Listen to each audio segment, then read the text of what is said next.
এবং কি কারণে বিমানটি বিধ্বস্ত হয়েছে সেটিও এখন পর্যন্ত কেউ নিশ্চিত করে বলতে পারছে না, তবে অনেকেরই ধারণা হয়তো কারিগরি ত্রুটির কারণে এমনটা।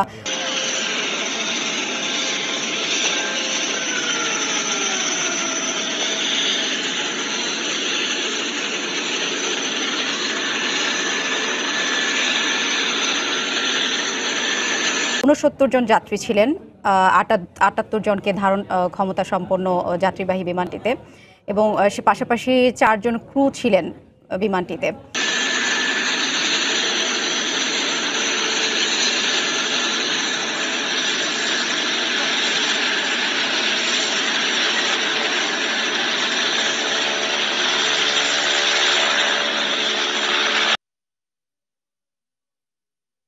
ইউএস বাংলা এয়ারলাইন্সের একটি যাত্রীবাহী বিমান বিধ্বস্ত হয়েছে। এই বিষয়ে আমরা এখন কথা বলবো প্রীতি ভুজু, সাবেক সাংবাদিক, তিনি নেপালের নাগরিক।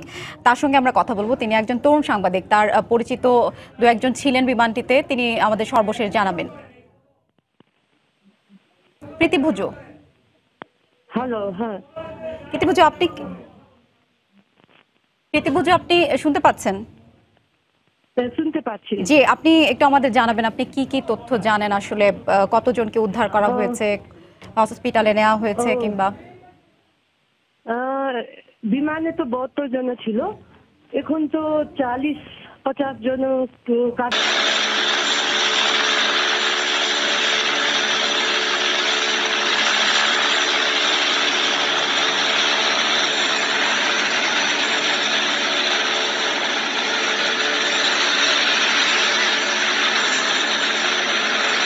मेडिकल कॉलेज और टीचिंग हॉस्पिटल লেগেছিল।